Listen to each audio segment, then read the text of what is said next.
भगवान की। पूज्य आचार्य प्रवर श्रीमान तुंग स्वामी महाराज की। गुरुनाम गुरु आचार्य भगवान श्री ज्ञान सागर जी महाराज की। संत श्रोमणी आचार्य भगवान गुरुदेव श्री विद्यासागर जी महाराज की।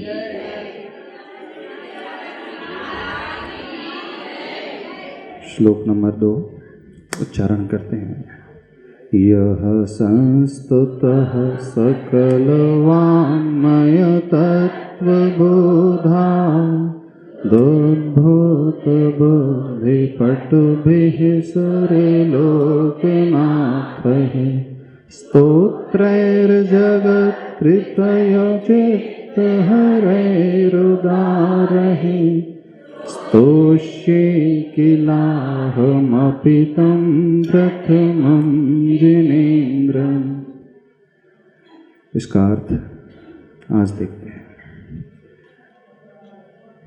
पहला और दूसरा श्लोक मिलाकर के ही वैसे अर्थ निकलता है। दूसरे श्लोक में ही पूज्यवर ने क्रियापद का प्रयोग किया है, वर्ब का प्रयोग किया है, क्योंकि जब तक वर्ब ना हो, क्रियापद ना हो, तो उसका अर्थ नहीं निकल पाता है। अंतिम पंक्ति में आप यदि देखोगे तो लिखा हुआ स्तोष्ये, है ना। अब यहाँ से भाव निकलता है भक्तामर स्तोत्र का, उसका अर्थ है मैं स्तुति करूँगा। अभी पहले पद में आचार्य भगवान ने यह नहीं कहा कि मैं स्तुति करूँगा, पहले श्लोक में यह कहीं नहीं कहा। आपको एक विधि बता देते हैं, संस्कृत के श्लोकों को पढ़कर के अर्थ निकालने की विधि क्या होती है। अधिकांश लोगों को बड़ी डिफिकल्टी होती है, प्रॉब्लम होते हैं, बोले अर्थ हम कैसे निकालें। मात्र भक्तामर ही नहीं है, अन्य बहुत सारे स्तोत्र हैं, मंगलाष्टक आदि है, जब आप पूजन करते हैं तो उसमें भी संस्कृत श्लोकों का उच्चारण आदि करना होता है, लेकिन लोग उसके भाव तक नहीं पहुंच पाते हैं।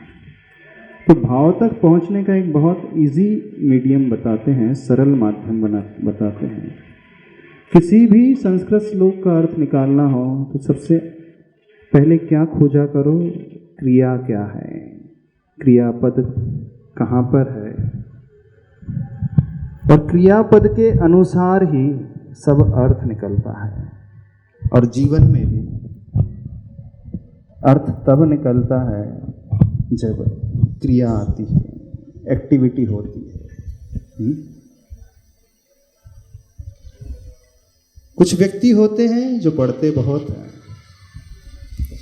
कुछ लोग होते हैं सोचते बहुत हैं, बहुत सारा अध्ययन करते हैं, बहुत सारे शास्त्र पढ़ते हैं, लेकिन जो सोचा गया है, जो पढ़ा गया है, यदि वह एक्टिविटी में उतर करके ना आए तो हमारा सोचना, हमारा चिंतन करना और हमारा पढ़ना कोई मायने नहीं रखता है। उसका कोई अभिप्राय निकल करके नहीं आता है। पर्पस कभी भी सॉल्व नहीं होता है। पर्पस कब सॉल्व होता है, जो हम कह रहे हैं क्या उसे हम क्रिया का अंग बना रहे हैं कि नहीं। जो हम चिंतन कर रहे हैं, हमने बहुत सोचा, बहुत मंथन किया, ऐसा होना चाहिए, वैसा होना चाहिए, देश में ऐसा होना चाहिए, समाज में ऐसा होना चाहिए, परिवार में ऐसा होना चाहिए, बच्चे ऐसे होना चाहिए, लेकिन जितना हम सोचते हैं उसका कितना % हम इम्प्लीमेंट करते हैं। जीवन में विकास इम्प्लीमेंटेशन से होता है। उसे हम जब आचरण में ढालते हैं तभी वह पर्पसफुल लाइफ मानी जाती है। ऐसी है तो यहाँ पर भी अर्थ कब निकलता है, जब हमारी दृष्टि में क्रियापद पकड़ में आ जाएगा। तो इस श्लोक में क्रियापद का प्रयोग किया है स्तोष्ये, अर्थात एक वचन में है भविष्य काल संबंधी, मैं स्तुति करूँगा। अब देखना, जैसे ही हमें क्रियापद पकड़ में आ गया, फिर अपने मन में प्रश्न उठाना, तो आपको ऑटोमेटिकली सारे रास्ते खुले हुए मिलते चले जाएंगे। जब आचार्य भगवान कह रहे हैं कि स्तुति करूंगा, अथवा आप स्वयं कहो मैं स्तुति करूंगा, फिर अगला प्रश्न क्या उठेगा? किसकी करना है? एक प्रश्न ये आएगा। फिर प्रश्न आएगा किस प्रकार से करना है। फिर एक चीज आएगी, जिसकी मैं स्तुति कर रहा हूं उसकी क्वालिटीज क्या है। फिर एक कुछ प्रश्न उठ करके आ जाएगा, स्तुति करना है, कब करना है, कहां करना है, टाइम आ जाएगा, क्षेत्र आ जाएगा, जिसकी करना है वो कर्म आ जाएगा और वो क्वालिटी आ जाएगी। तो ऑटोमेटिकली स्वतः ही आपको अर्थ अपने आप मिलता चला जाएगा। और ये विधि आप सीख लो तो बहुत अच्छे से आप स्वयं रचना करना लग जाओगे। आप बहुत बड़े राइटर बन जाओगे, बहुत बड़े। जरूरी संस्कृत में, आप हिंदी में भी लिख सकते हो। पहली क्या चीज हमें पकड़ना आना चाहिए? कला, क्रिया क्या है। फिर जो जो जिज्ञासा मन में भीतर पैदा होते चले जाएंगे, इसका अर्थ निकलता चले जाएगा। और जितने भी स्तुति परक श्लोक स्तोत्र बने हैं, ग्रंथ लिखे गए हैं, आप देखना सब इन्हीं प्रश्नों के इर्द गिर्द घूमते हुए नजर आएंगे। प्रत्येक श्लोक को आप ध्यान से देखोगे तो इन्हीं के इर्द गिर्द उसका घुमाव होगा। यानी पहले क्रिया, फिर आता है ऑब्जेक्ट, फिर आता है सब्जेक्ट, फिर आता है उसका टाइम, फिर आता है उसका प्लेस, फिर आता है उसकी मेथड, फिर आता है कैसे करना, फिर आता है जिसकी कर रहा है उसकी क्या क्वालिटीज़ होती हैं, फिर जो कर रहा है उसकी क्या क्वालिटीज़ होती हैं। यानी हम जिसकी पूजा कर रहे हैं उसकी क्या क्वालिटीज़ हैं, और जो पूजा करने वाला पुजारी है, भक्ति करने वाला भक्त है, उसकी भी तो कुछ क्वालिटी होगी कि नहीं होगी। जैसे शराबी नहीं होना चाहिए, नशेड़ी नहीं होना चाहिए, ऐसे तो हम स्वतः ही देखते चले जाएंगे, अर्थ अपने आप खुलता चले जाएगा।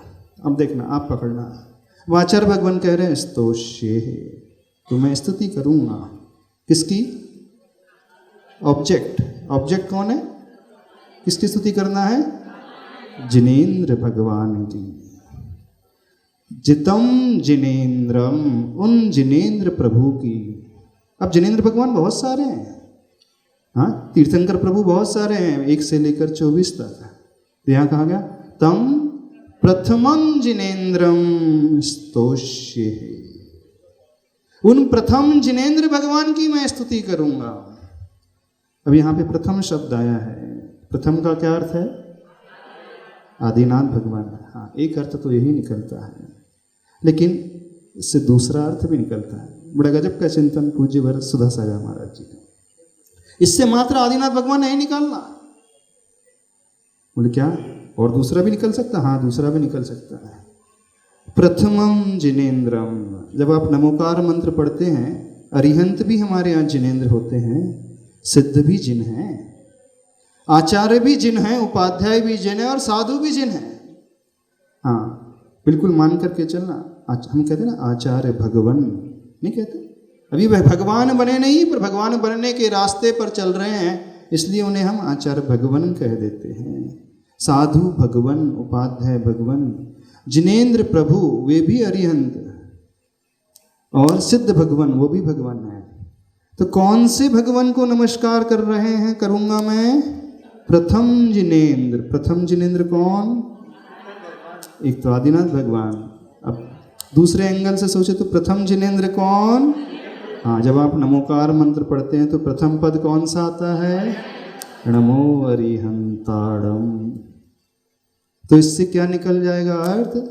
यानी पंच परमेष्टि में जो प्रथम नंबर में आते हैं जिनेंद्र प्रभु, उनकी मैं स्तुति करूंगा। तो कौन आ गए? अरिहंत भगवान। तो इससे अरिहंत भगवान से कौन से तीर्थंकर आ गए? आदिनाथ से लेकर महावीर तक 24 तीर्थंकर इस प्रथमम जिनेंद्र शब्द से निकल सकते हैं। इस बात को समझना। यह मत मानना कि ये सिर्फ आदिनाथ भगवान की स्तुति है।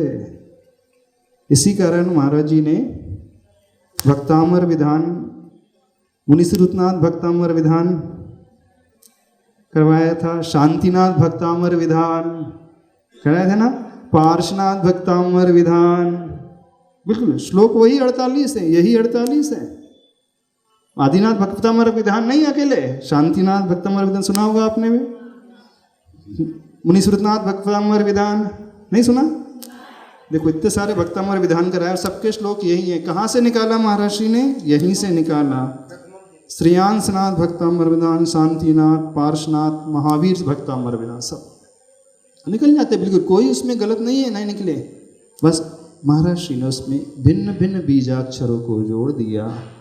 उन प्रभु के गुणों को देखकर, उनके शरीर को देखकर, रंग को देखकर, नाम को देखकर, जन्म के नक्षत्र को देखकर, लग्न को देखकर, राशि को देखकर बहुत चिंतन किया और भिन्न भिन्न बीजाक्षरों को जोड़ करके उन भक्तामर विधान की रचना की।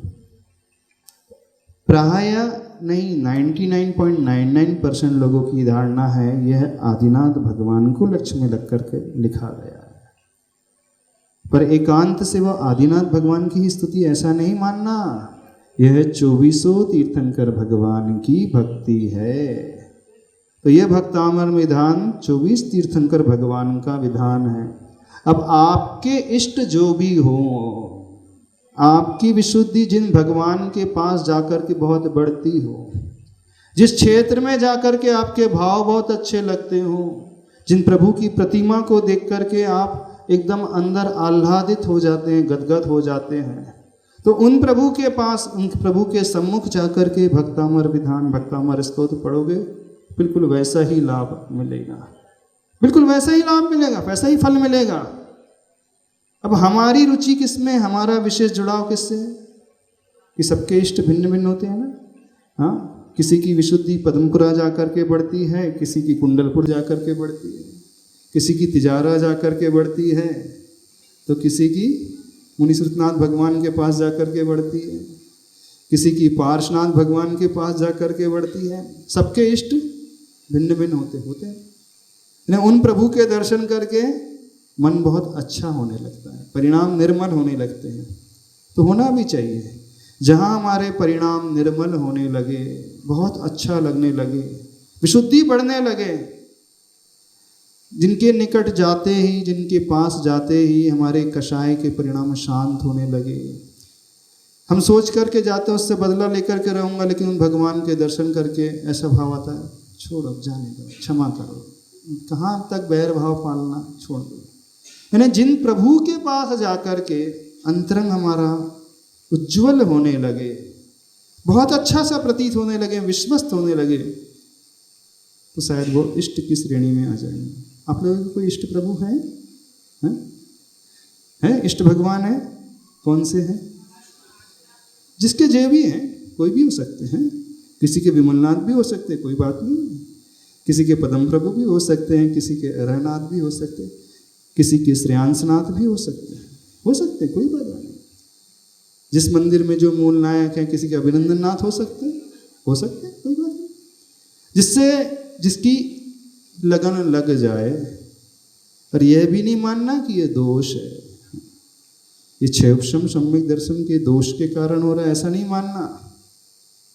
कई लोगों को ये विकल्प आ जाता है, यदि हम एक भगवान को इष्ट मानेंगे तो बाकी तीर्थंकर का तो अपमान जैसा अथवा अविनय जैसी हो जाएगी। कई लोग आपसे प्रश्न भी करते होंगे, करते हैं ना? नहीं करते? आपसे पूछते भी होंगे, यदि आप पार्श्वनाथ को ही पूज रहे हो तो क्या महावीर भगवान तीर्थंकर नहीं? महावीर भी तीर्थंकर है। यदि आप शांतिनाथ को ही पूज रहे हो तो क्या कुंथुनाथ तीर्थंकर नहीं? वे भी तीर्थंकर है। और सारे तीर्थंकर अनंत चतुष्टय के धारी होते हैं, सारे तीर्थंकर पंच कल्याणक वाले होते हैं, सारे तीर्थंकरों का समावसरण लगता है, सारे तीर्थंकर के समावसरण में अनेकानेक जीवों का कल्याण हो जाता है। तो सब तो एक ही जैसे हैं, फिर भेद क्यों किया जा रहा है? तो भेद करना ठीक है कि नहीं है? हम आपसे पूछ रहे हैं, कौन हमें बताएगा? हाँ, खड़े करके बोलना माइक से। हाँ, तो पूछो क्वेश्चन, माइक से बोला, सबको आवाज़ आ जाएगी। अरे पूछ, हाँ आवाज़ आ जाएगी। हाँ जी, हाँ हाँ हाँ हाँ हाँ हाँ। जब सारे तीर्थंकर एक जैसे गुण के धारी हैं, तो किसी की फेम ज़्यादा क्यों है, प्रसिद्धि ज़्यादा क्यों है, और किसी की कोई प्रसिद्धि ही नहीं है। अब बेचारे विमलनाथ भगवान ने क्या किया होगा, कोई लोग सोचते थे उनका तो नाम लेते, कोई नहीं लेता है। हाँ, पार्श्वनाथ भगवान का तो सारे लोग नाम लेते हैं, आदिनाथ भगवान का तो सारे लेते हैं। क्या वो तीर्थंकर नहीं विमलनाथ भगवान जी? तो अंतर क्यों है? बताओ अंतर क्यों है? आप हमसे पूछ रहे हैं अंतर इसलिए है, सारे तीर्थंकर एक जैसी क्वालिटीज लिए हुए हैं, लेकिन हमारा उपकार इस तीर्थंकर के माध्यम से हुआ, हम तो उन्हें पहले मानेंगे। समझना। अब जिस गांव में, जिस नगर में, जिस मूलनायक तीर्थंकर भगवान की प्रतिमा होगी, अब वो वहीं जाता है, वहीं शांति धारा अभिषेक करता है, वहीं पूजा करता है, तो उसकी विशुद्धि वहीं लगी है। सबसे पहले दुख के दिनों में कौन से तीर्थंकर भगवान याद आएंगे? जन्म से जो उसको वो पूजता आया है, जन्म से जिसके पास जाता है, पूजन विधान किया है, तो सबसे पहले उसे वो ही याद आएंगे। तो इसमें कोई दोष नहीं है। अब रही बात, सबसे ज़्यादा फेमस पार्श्वनाथ ही क्यों है? उन्होंने उपसर्ग सहन किया था ऐसा। हाँ, अब आप कहोगे कि नाम कर्म तो जो है यश कीर्ति नाम कर्म का उदय तो शरीर रहते हुए तब तो वो सिद्ध बन गए, अब तो समस्त कर्म भी नष्ट हो गए, 148 प्रकृतियाँ भी नहीं बची, फिर भी उनका नाम फैल रहा है क्या? नाम नहीं। पंखा, जब पंखे की बटन आप बंद कर देते हो तो तुरंत पंखा बंद हो जाता है? नहीं होता है ना। स्विच ऑफ करने के बाद भी बहुत देर तक उसकी पंखुड़ियाँ घूमते रहती हैं। झालर बजना बंद हो फिर भी रहे संस्कार, यानी कुछ ऐसे व्यक्तित्व होते हैं, भले ही वो सिद्धालय चले गए, लेकिन उनके संस्कार अथवा वो झंकार बनी हुई है। वो फैन का स्विच ऑफ होने के पश्चात भी वो पंखुड़ियाँ घूमते रहती है। इस प्रकार से उसे लगाने की कोशिश करना। क्यों ऐसा? इसलिए कि जो भक्त को सबसे ज़्यादा उपकार करने वाले होते हैं, बस वो उसे ही पूजेगा। इसमें तीर्थंकर भगवान का कोई दोष नहीं है। हमारा उद्धार किससे हुआ है? देखो, पंच परमेष्टि में नमो आयरियाणम अपन पद बोलते हैं, ठीक है? तो आचार्य परमेष्टि को नमस्कार है। तो जितने भी 2.5 द्वीप में आचार्य परमेष्टि हैं, सब हमारे लिए पूजनीय हैं, लेकिन दीक्षा तो हम एक ही से ग्रहण करेंगे ना, शिक्षा तो हमें एक ही से मिलेगी ना, प्रायश्चित देकर शुद्ध तो हमें एक ही करेंगे ना, हमारे लिए ऊपर उठाने वाले तो एक ही आचार्य होंगे ना। तो हमारा कल्याण जिनसे हो जाता है वो आचार्य नहीं, वो गुरु कहलाते हैं। तो हमारा कल्याण जिन तीर्थंकर से हो जाता है वो हमारे इष्ट हो जाते हैं। इसका अर्थ यह नहीं हुआ कि अन्य आचार्य की हम अवमानना कर रहे हैं, अवमानना नहीं है, लेकिन ये ही वे हैं जिनके सानिध्य में मेरा कल्याण हुआ है। वर्तमान योग में एक कथा आती है, देखना, पंच परमेश्वर छोड़ दो। अब जैसे विद्या सिद्ध हो गई थी, अंजन चोर, हाँ, विद्या सिद्ध हो गई थी, तो सबसे पहले वो कृत्रिम चैत्यालय में जाता है और किसको नमस्कार करता है? उस सेठ के पैर पड़ता है। वहीं पर मुनिराज भी बैठे रहते हैं। मुनिराज को पहले नहीं नमस्कार कर रहा है, किसे नमस्कार कर रहा है? यही वो सेठ है जिसकी श्रद्धा रखने से मुझे ये विद्या सिद्ध हुई। अभी तक तो मैं चोरी के व्यसन में लगा था, लेकिन आज मेरा जीवन बदल गया, ये मेरे परमोपकारी। तो वो मुनिराज को बाद में नमस्कार करता है, पहले सेठ को सब सेठ के पैर पड़ता है। तो क्या गलत है ये? तो मुनि महाराज अपूजनीय हो गया? पूजनीय नहीं, पहले हम अपने उपकारी को देखेंगे। और ये बात किसने कही है? स्वयं भगवान ने कही है। भले ही सिद्ध परमेष्टि बड़े हैं, लेकिन हम पहले किसे नमस्कार करते हैं? अरिहंत भगवान को। अरिहंत को क्यों कर रहे हो भाई? सिद्ध को करो ना। हाँ, सिद्ध बड़े हैं लेकिन वो हमारे कोई काम के नहीं है। सही बात है। सिद्ध भगवान दिखाई देते हैं? नहीं दिखाई। उन्होंने कोई हमें उपदेश दिया, कोई प्रवचन दिया, कोई नियम दिया, कोई रास्ता दिखाया? वो सिद्धत्व पद का उपभोग कर रहे हैं, तो स्वयं के लिए दुनिया का क्या कल्याण हो रहा है? सिद्ध परमेष्टि से कुछ कल्याण हुआ? सबसे पहले कल्याण किससे हुआ? तीर्थंकर भगवान से, अरिहंत भगवान से। तो जिनसे कल्याण हुआ है हम उन्हें पहले पूजेंगे। तो इस कारण अरिहंत छोटे हैं, फिर भी नमोकार मंत्र में नमो अरिहंताड़म आ गया है। बात समझ में आ रही है कि नहीं समझ में आ रही है? तो क्या क्या निकल कर गया है अर्थ? प्रथमम जिनेन्द्रम स्तोष्ये तम प्रथमम जिनेन्द्रम। कौन से प्रथम जिनेन्द्र? या तो आदिनाथ भगवान अथवा 24 तीर्थंकर भगवान हमारे लिए स्तुत्य हैं, पूजनीय हैं, उनकी हम आराधना करेंगे। तो हम यह कह रहे थे जीवन में एक इष्ट प्रभु होना चाहिए, हैं? इष्ट सिद्ध क्षेत्र होना चाहिए, इष्ट गुरु होना चाहिए, इष्ट मुनि होना चाहिए, इष्ट उपाध्याय होना चाहिए, इष्ट मंत्र होना चाहिए, इष्ट सूत्र होना चाहिए, इष्ट ग्रंथ होना चाहिए, सब कुछ इष्ट होना चाहिए, उसी से सिद्धि होती है। भेदभाव तो नहीं है ये। अब देखना, एक उदाहरण देते हैं, बहुत जल्दी कंसेप्ट क्लियर हो जाएगा। सूर्य जब उगता है तो सूर्य की किरणों में कितनी क्षमता होती है? सूर्य से कागज जल सकता है कि नहीं? हाँ, दोपहर के 12 बजे का सूर्य निकला है, हम कागज का ढेर रख दें तो जल जाएगा? छत पर जल जाएगा? नहीं जलेगा। जलना होता तो जल गया होता। हाँ, आपने कहा लेंस लाएंगे। हाँ, तो जैसे ही उस कागज के ढेर के ऊपर एक लेंस रख देंगे तो जो सूर्य की एनर्जी अभी चारों तरफ फैल रही थी वो एक जगह फोकस होकर के आने लगती है। तो जो एनर्जी चारों तरफ डिस्ट्रीब्यूट होती, जब उसको हम चैनलाइज कर देते हैं तो एक जगह वो आने लगती सारी एनर्जी। ऐसे ही सारे प्रभु इष्ट हैं हमारे लिए, सारे अरिहंत तीर्थंकर इष्ट हैं, लेकिन अभी हमारी एनर्जी सब जगह बटी हुई है। अब जैसे ही हम अपने इष्ट को याद करेंगे तो हमारी एनर्जी जो है एक जगह फोकस हो जाएगी, यानी उन्हीं के माध्यम से हमारी विशुद्धि बढ़ेगी। कई लोग होते ना, कुंडलपुर जब जाते हैं तो सबसे पहले कहाँ जाते हैं? बड़े बाबा। तो बाकी बीच रास्ते में मंदिर नहीं पड़ते हैं तो उनको नमस्ते नहीं करते भगवान को?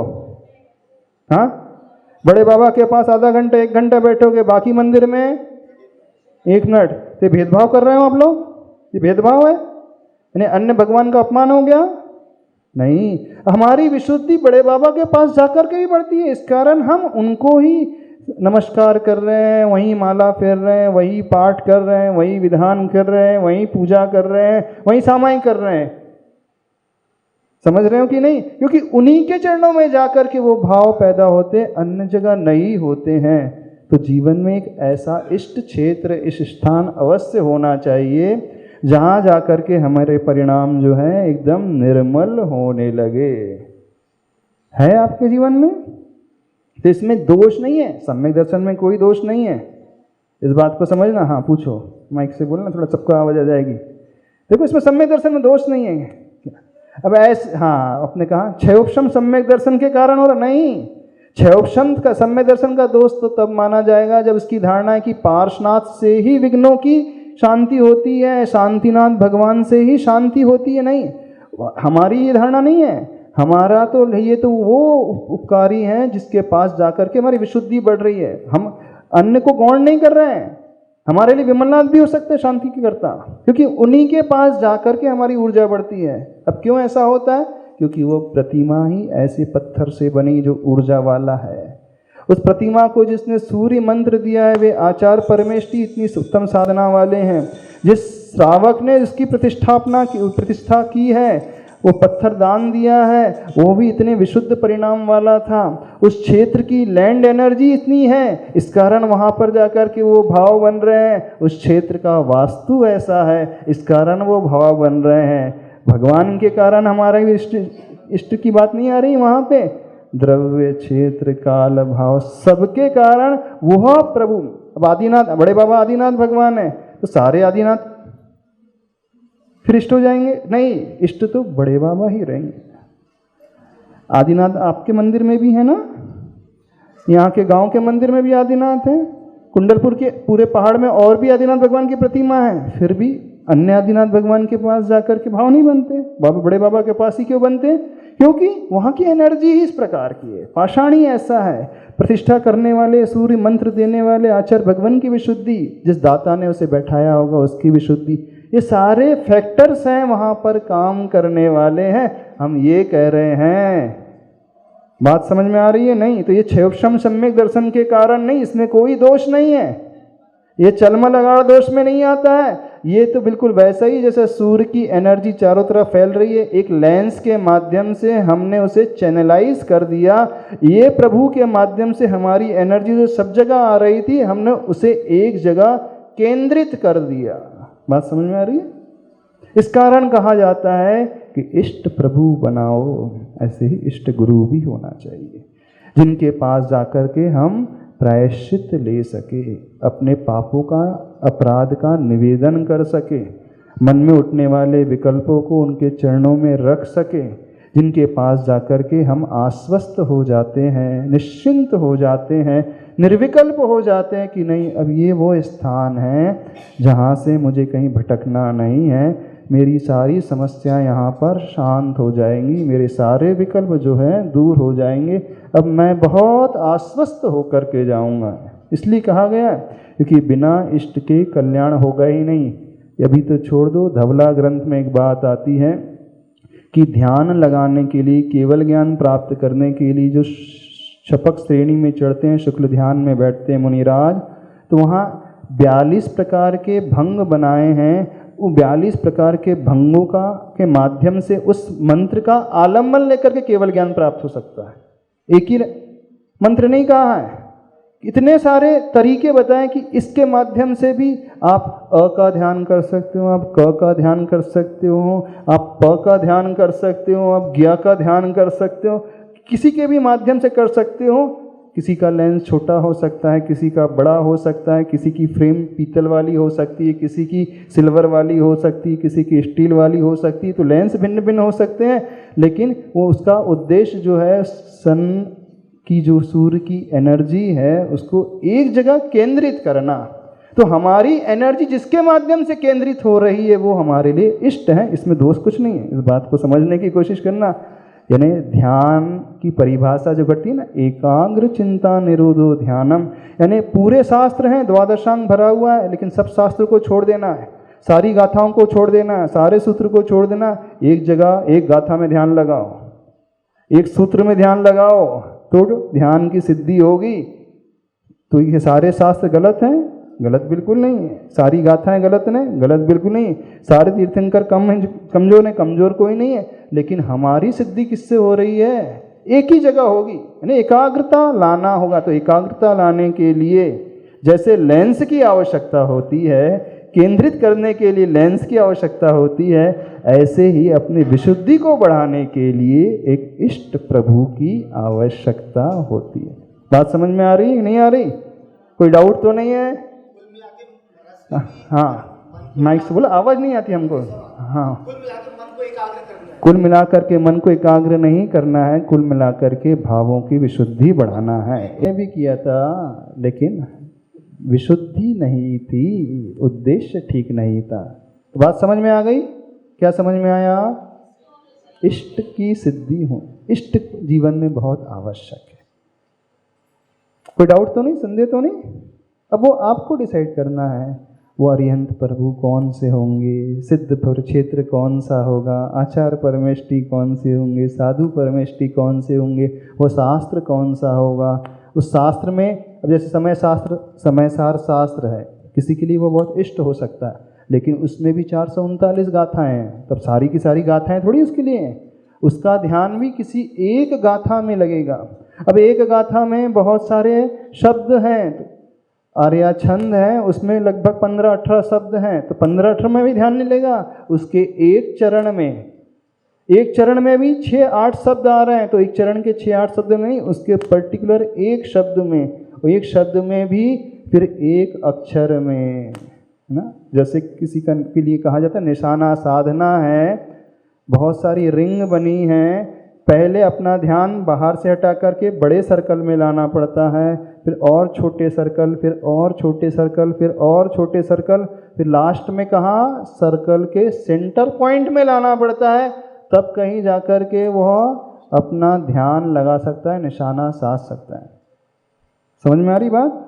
सारे सर्कल हैं ध्यान लगाने के लिए, लेकिन एक ही पॉइंट होना चाहिए, एक बिंदु होना चाहिए। उसी बिंदु से सिद्धि होती है तो वो ही हमारे जीवन में उपयोगी होते हैं, वो ही इष्ट प्रभु माने जाते हैं। इस प्रकार से लगाना।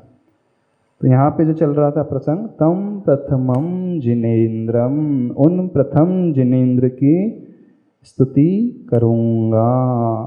कौन कर रहा है अब देखना। अब फिर प्रश्न खड़े करना, स्तुति कौन कर रहा है?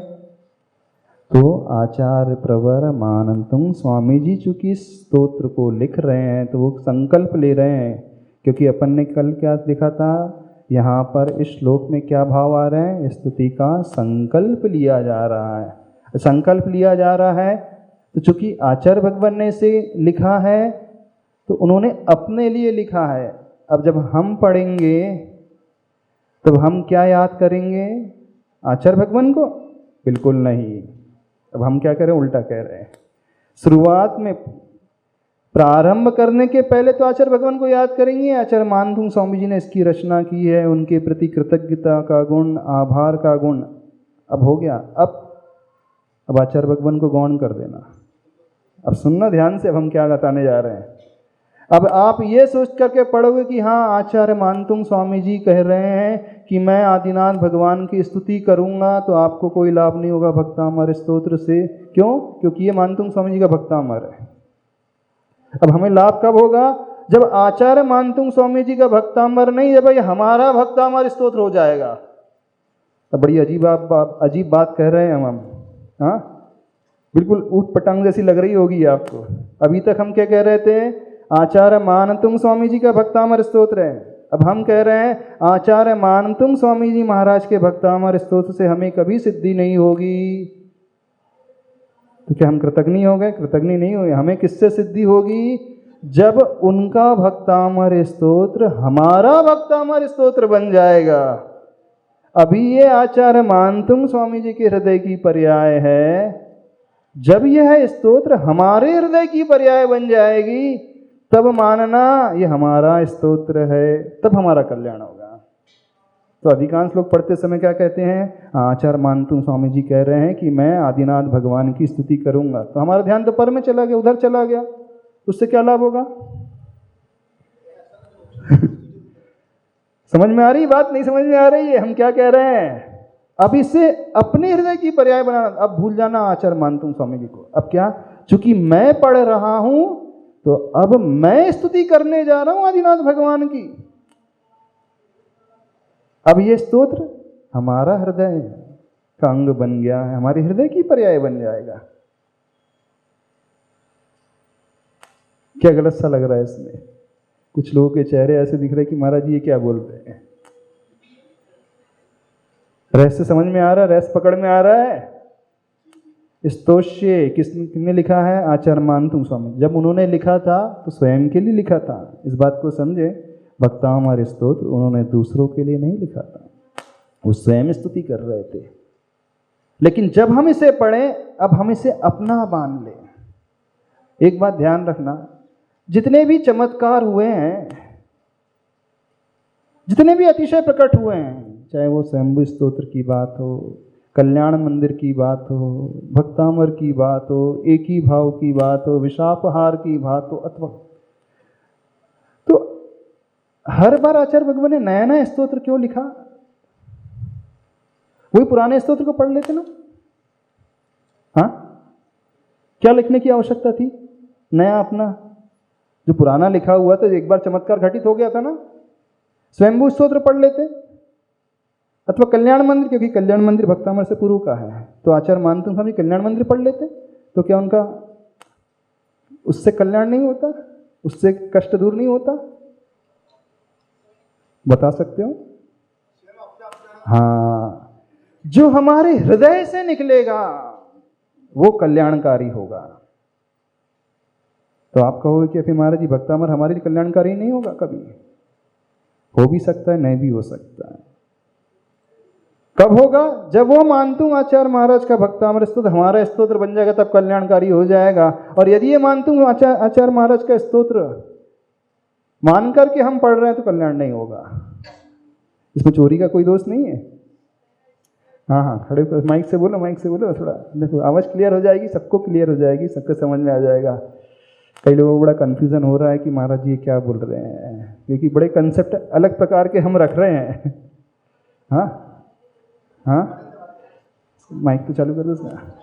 कंसेप्ट थोड़ा से अलग से प्रकार के लग रहे होंगे, क्योंकि महाराज जी अभी तक तो यही सुना, और हमने भी पहले यही बताया है कि उन आचार्य मानतुंग स्वामी के प्रति कृतज्ञता का भाव लाओ, आभार का भाव लाओ। धन्य है, आप ही की कृपा से सब हो रहा है। यदि आप नहीं लिखते तो हमारा कल्याण कभी नहीं होता। अब हम क्या कह रहे हैं, उनको भी भूल जाना। हाँ बोलना। नमस्ते महाराज। हाँ ऐसा कहते हैं ना, अगर दूसरी की कृति है और अपना मतलब उनका नाम छुपाओगे, हाँ तो निन्दाओं का दोष लग रहा है। हम तो बिल्कुल नहीं कह रहे कि नाम छिपाना है। तो उस भक्तामर कृति को हम स्तोत्र अपना शुरू कैसे करने मान के लें? पूर्व तो ये भाव लाना है और कहना है कि ये आचार्य मानतुंग स्वामी महाराज की कृति है, बस। लेकिन अब हमें इसमें डूबना है, तद्रूप होना है। वो कब होगा, जब हमारा मन, हमारा दिमाग, हमारी बुद्धि, हमारा हृदय, हमारा शरीर का, आत्मा का प्रत्येक रग रग, प्रत्येक कण कण ये कहेगा कि मेरे अंदर से निकल रहा है, तब कल्याण होगा। यदि बीच में मानतुंग स्वामी महाराज जी आ गए तो फिर कहाँ से कल्याण होगा? नाम तो लेना है। हम कहाँ करें नाम नहीं लो। शुरू करने के पहले कहो ये आचार्य मानतुंग स्वामी महाराज की कृति है, उन्होंने हमारे ऊपर परम उपकार किया है, उन्हीं के द्वारा है सब मेरा कल्याण होने वाला है। बिल्कुल कहना है, शुरुआत के पूर्व बिल्कुल कहना है। लेकिन जब इसकी शुरुआत हो जाए तो इसमें डूब जाना है। जब डूब जाएंगे तो भूल जाना उनको भी। अब किसे याद रखना है? अपने हृदय से शब्द निकलना चाहिए, हे प्रभु स्तोष्ये किलाहमपितम प्रथमम जिनेन्द्रम। बात पकड़ने की कोशिश करो, बहुत रहस्य की बात बता रहे हैं। या तो ये कागज की पर्याय बन करके रह रहा है भक्ता हमारे स्तोत्र, अथवा ये आचार्य मानतुंग स्वामी की हृदय की पर्याय बन करके रह रहा है कि दूसरों की हृदय की पर्याय से हमारा कल्याण नहीं होगा। कल्याण कब होगा? चाहे वो शब्द हो, चाहे वो मंत्र हो, चाहे वो स्तोत्र, वो हमारे हृदय की पर्याय बने, यानी अंदर से इसे हम स्वीकार ले, अंदर से डूब जाए। यदि आप कर सकते तो ठीक, नहीं तो आप अपनी रचना कर दो, उससे कल्याण हो जाए। लेकिन सबके भीतर सामर्थ्य नहीं होती अपनी रचना करने की, नहीं होती ना, नहीं होती।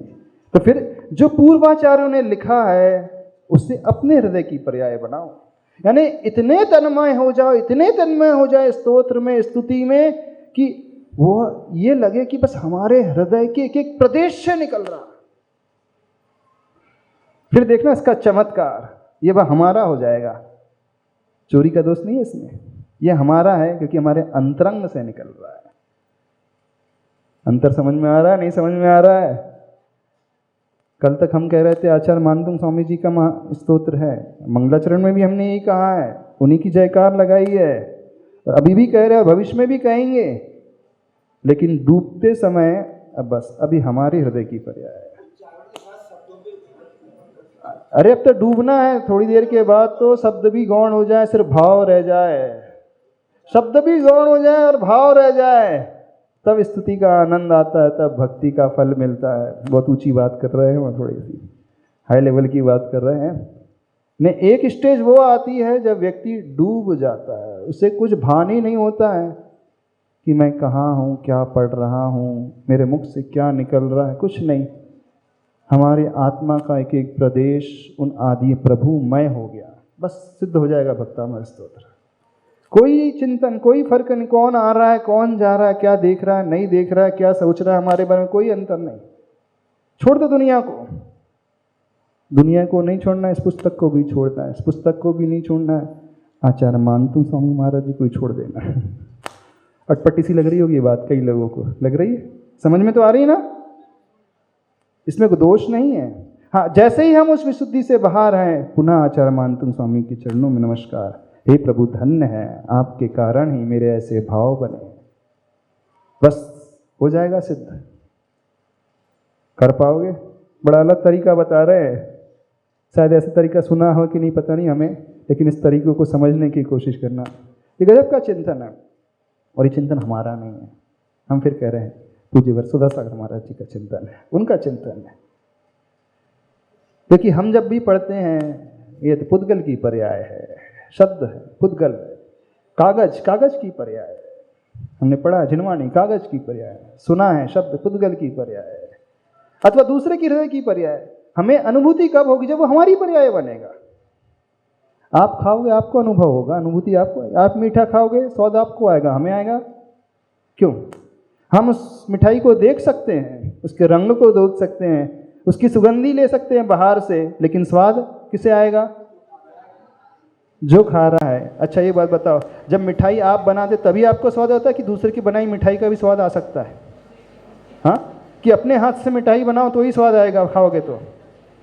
हाँ, बाजार से आप अच्छे से रेस्टोरेंट से लाते हो, अच्छे जो नामी हलवाई उसकी मिठाई उसने बनाई है, लेकिन बनाई भले ही उसने है, खा जब हम रहे हैं तो उससे भी स्वाद आ सकता है। अपनी बनाई मिठाई से भी आ सकता है, पर की बनाई मिठाई से भी आ सकता है, लेकिन आएगा कब? जब वो हमारे अंदर जाएगा।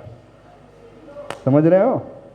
अब ये मानतुंग आचार्य महाराज जी द्वारा बनाई हुई मिठाई है भक्तामृत स्तोत्र। हाँ बोलो, पूछो पूछो पूछो।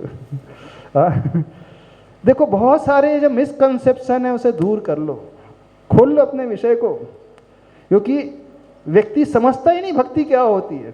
भक्ति कुछ अलग ही चीज होती है। हाँ जी, माता जी ने बोला था कोई भी सूत्र के एक भी शब्द छंद रह जाते तो सूत्र हाँ। सिद्ध नहीं होता। हाँ लेकिन आपकी बात से ये सिद्ध हो रहा है कि वो आणम ताणम जो सेठ वचन उसका बोला, वो उसमें डूब गया था। हाँ। उसने ये नहीं देखा नमो अरिहंताणम में हाँ। नमो सिद्धाणम। हाँ हाँ बिल्कुल सिद्ध हो जाएगा। आणम ताणम बोल के आनंद तानंद से सिद्ध हो जाएगा। हाँ तो वो मतलब उस नवकार मंत्र में डूब गया। हाँ, डूबने से सिद्धि होती है, ऐसी गहनी श्रद्धा होने से होती है, उस आनंद से होती है, तन्मयता से होती है। इसके पहले हमने भी बोला था कि एक अक्षर भी कम है तो नहीं सिद्धि होगी, शब्दाचार अंग का पालन नहीं हो तो अर्थाचार का। लेकिन किसे सिद्धि हो जाएगी? जो इसकी बुद्धि ही नहीं रखता है, जिसके पास इतनी क्षमता ही नहीं है समझने की, पढ़ने की, जो कभी स्कूल कॉलेज नहीं गया है, वो भक्तामृत सुन करके भी सिद्ध कर लेगा। उसका सिद्ध हो जाएगा, सुन करके हो जाएगा, भले ही पढ़ना नहीं जानता है।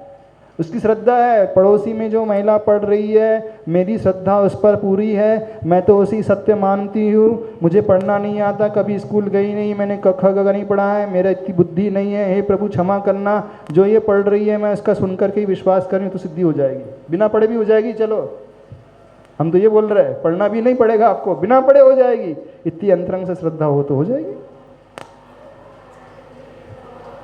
मिठाई वाला उदाहरण समझ में आया? पर के द्वारा बनाई मिठाई से भी हमें आनंद आ सकता है ना। लेकिन आप उस समय सोच रहा हूँ तो हलवाई ने बनाई, अमुक हलवाई ने बनाई है, उस समय फिर अमुक हलवाई की ओर चला गया व्यक्ति, फिर वो आनंद मीठे का नहीं आएगा। जब रस आ रहा है, आनंद आ रहा है, तो बस उस मिठाई मय हो गया, वो रसगुल्ले मय हो गया। तो जब पढ़ रहे हो तो भक्तामृतमय हो जाओ। हो पाएगा? बड़ी ऊंची बात है, बड़ी गहरी बात है। बस डूब जाओ इसमें, भक्ति के रस में डूब जाओ। भक्ति में भी बहुत आनंद आता है, ऐसा नहीं है। भक्ति रस भी एक अलग ही प्रकार का रस होता है। तो वो प्रभु हमारे हृदय की पर्याय, ये स्तोत्र, ये श्लोक हमारे हृदय की पर्याय। अब मानतुंग स्वामी की पर्याय नहीं है, अब हमारी पर्याय है। भले लिखा उन्होंने है, लेकिन अब हमारा हो गया। भले बनाई मिठाई उसने है, लेकिन अब हम स्वाद ले रहे हैं। तो प्राय ये होता है, जो बनाता है उसकी विशुद्धि इतनी होती है कि उसी से चमत्कार हो जाते हैं। या तो हमारे पास इतनी क्षमता हो कि हम कोई नया स्तोत्र रच सके, नहीं होती है। यदि आपके पास इतनी क्षमता है कि वैसी स्वादिष्ट मिठाई बना सको तो बना लो, लेकिन सबके पास ऐसी पाक कला नहीं होती है कि वैसा ही टेस्ट, वैसा ही रंग, वैसी ही गंध आ जाए, वैसा ही स्वाद आ जाए, नहीं आता। मटेरियल वही रहेगा, वही दूध, वही मलाई, वही रबड़ी, वो सब कुछ वही, चीनी वही, गैस वैसी सब कुछ है। आप उसके पास बैठकर भी बनाओगे, जैसा जैसा वो कर रहा है वैसा वैसा करते जाओ तो भी नहीं आएगा, नहीं आता ना। वो तो जो बनाता है उसी का स्वाद, उसी की कला अलग होती है, पर उसका हम स्वाद तो ले सकते हैं, ले सकते हैं। इस भक्तामृत का स्वाद, आनंद ले सकते हैं, लेकिन तब जब ये हमारे मुख में जाएगा। कुछ अलग सा तो नहीं लग रहा है? हाँ, अलग सा तो नहीं लग रहा है? समझो इस विषय को, पकड़ो। तो स्तोष्ये किलाहमपितं प्रथमं जिनेन्द्रम, हे प्रभु मैं स्तुति करूंगा किसकी? तम प्रथम जिनेन्द्रम, उन जिनेन्द्र की स्तुति करूंगा। कौन से जिनेन्द्र? प्रथम जिनेन्द्र की स्तुति करूंगा। कौन से प्रथम जिनेन्द्र है? आदिनाथ भगवान अथवा 24 तीर्थंकर भगवान की स्तुति करूंगा। किल अहम अपि, किलाहम अपि लिखा ना, किल यानी निश्चय से, मैं संकल्प लेता हूँ, एनी हाउ अब करके ही रहूँगा। अहम यानी मैं भी स्तुति करूँगा। ये अंतिम चरण का अर्थ हुआ। अब ऊपर के चरणों में जो विशेष जो बात आ रही है वो कौन सी बात आ रही है? अब बाकी ऊपर जो लाइन में आ रहा है भाव, वह सब उन प्रथम जिनेन्द्र की क्वालिटीज़ बताई जा रही है। समझना, मेन रूप से कार्य तो एक ही हो रहा है, भगवान की स्तुति करने का। अब स्तुति कर रहे हैं तो स्तुति में विशुद्धि कब आएगी? जब उसकी विशेषता पता चलेगी तो विशुद्धि पैदा होगी, है ना। जब तक हमारी दृष्टि में वो सामान्य रहेंगे, कोई भाव नहीं पैदा होंगे। विशेष को देख करके ही भाव आ जाते हैं। सब लोग आते हैं तो कुछ नहीं, यदि प्राइम मिनिस्टर आ जाए तो क्या हो गया? सब अलर्ट हो जाते हैं, सब व्यवस्थित हो जाते हैं, सब व्यवस्थित कपड़े पहन करके आते हैं, है ना। विशेष व्यक्ति आ रहा है ना? बस भगवान तो सब हैं, लेकिन हमारे भाव कब बनेंगे? हाँ, ये भगवान जो विशेषताओं से सहित है, क्वालिटी से सहित है। तो कौन सी क्वालिटीज़ है? अब ऊपर के चरण में बताए जा रही हैं। यह संस्तुतः सकल वांग्मय तत्वबोधात्, यानी यह यानी जो वे ऋषभदेव, वे आदिनाथ भगवान अथवा 24 तीर्थंकर भगवान कैसे थे? वे भगवान कैसी विशेषता वाले थे? देखना, ऐसी विशेषता वाले थे जिनकी स्तुति सुरलोकनाथ के द्वारा की गई है। अब देखना कैसे अर्थ निकालना। भगवान की स्तुति कौन कर रहा है? सुरलोक का नाथ। सुर यानी देवता, देवताओं का नाथ कौन होता है? सौधर्मेंद्र। सुनो सौधर्मेंद्र, सुनो ध्यान से। देवताओं का नाथ कौन होता है? स्वामी कौन होता है? सौधर्मेंद्र। तो देखना, एक विशेष बात बता रहे हैं। भगवान की प्रसिद्धि भगवान से नहीं होती है।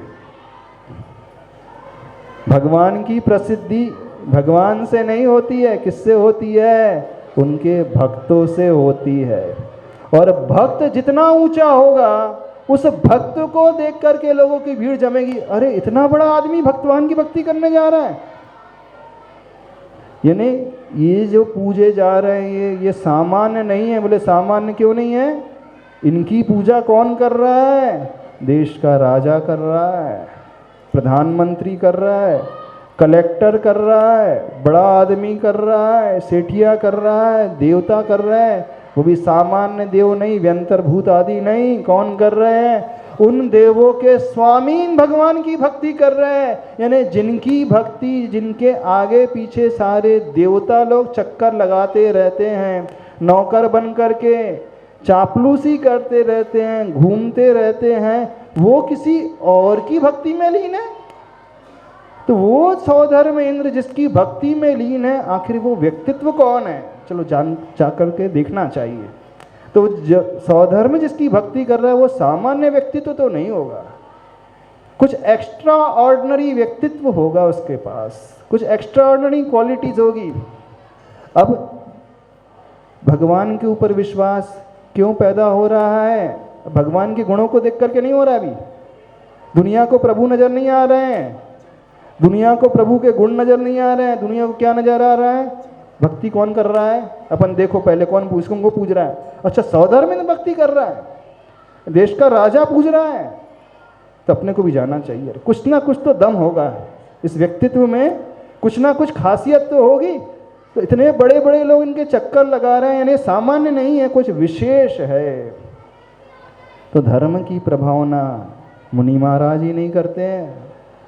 ध्यान से सुनना, जितने बड़े लोग यदि धर्म करने लगे अपने जीवन में, जितने बड़े लोग रोज अभिषेक करने लगे, पूजन करने लगे, जितने प्रोफेशनल लोग भगवान का अभिषेक पूजन करने लगे, तो उनको देख करके जो पढ़ने लिखने वाली नई पीढ़ी है अपने आप धर्म से जुड़ती चले जाएगी। क्यों? क्योंकि हमारे टीचर भी इनके यहाँ पूजा करने जा रहे हैं। जिन्हें हम अपना आइडियल मान रहे हैं, जिन्हें हम अपना आदर्श मान रहे हैं, हमारा आदर्श इनकी पूजा करने जा रहा है। जो पढ़ा लिखा है, समझदार है, जो लॉजिक ढूंढता है, अंधविश्वासी नहीं है, दकियानीसी विचारधारा पर विश्वास नहीं करता है, कोई भी कार्य करने के पहले 100 बार सोचता है, विचारता है, तौलता है, फिर वह हामी भरता है, तो इसका मतलब है वो जो कार्य कर रहा है बहुत विशेष कार्य होगा, विशेष व्यक्ति के पास जा रहा है, तो मुझे भी चलना चाहिए। बात समझ में आ रही है कि नहीं?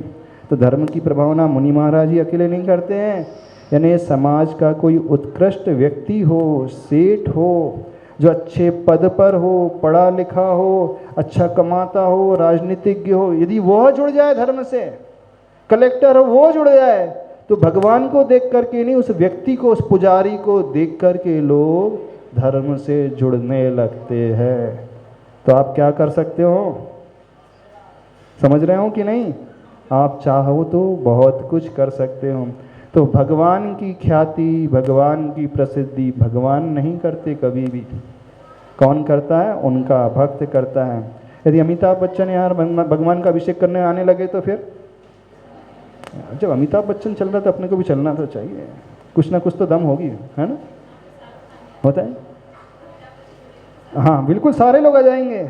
देखो एक फिल्म में यदि कोई भगवान विशेष का गाना आ जाए तो वो पूछने लगते भगवान विशेष, बोले हाँ वो फलाना स्टार जो है पूज रहा है, वो सॉन्ग बहुत चल गया है, तो अपने को भी इस भगवान को पूछना चाहिए, दम है। यानी एक पिक्चर भी कितनी बड़ी धर्म प्रभावना कर सकती है। हाँ, जितने भी व्रत हैं, ऊट पटांग व्रत हैं, एक सीरियल में आ जाए, जो फेमस सीरियल हो जाए तो लोग देखा देखी करने लगते हैं। एक मूवी में सॉन्ग आ जाए, उस भगवान का क्रेज अपने आप बढ़ जाता है। न जाने कितने इस प्रकार के उदाहरण आपको मिल जाएंगे। बात समझ में आ रही है कि नहीं? तो धर्म की प्रभावना सिर्फ मुनिराज ही नहीं करते हैं, एक श्रावक भी कर सकता है। एक ऐसा श्रावक भी कर सकता है जो कभी धर्म नहीं करता हो, लेकिन ऑल ऑफ सडन चेंज हो जाए उसमें, जो बहुत बड़े पोस्ट पे है, तो उसको देख करके हजारों लोग आने लगेंगे, जो उसे आइडियल मानते हैं, जो उसे आदर्श मानते हैं। समझ रहे हो कि नहीं? तो क्या किया जा सकता है? आज तो समय हो गया है। हाँ, पुराने समय में राजा यदि जिन धर्म को मानने वाला होता था तो प्रजा अपने आप धर्म का अनुसरण करने वाली हो जाती है। इस कारण कह रहे हैं, जो समाज के बड़े लोग हैं खासकर उनसे कह रहे हैं, कभी भी ऐसा कार्य ना करें कि आपको देखकर लोग धर्म से विमुख हो जाए, बल्कि ऐसा करें कि आपको देख करके लोग प्रभु की भक्ति करने लगे। बोलिए आदिनाथ भगवान की। इस विषय को, इस श्लोक को अपन कल और ले लेंगे अच्छे से। हाँ ठीक है। हाँ।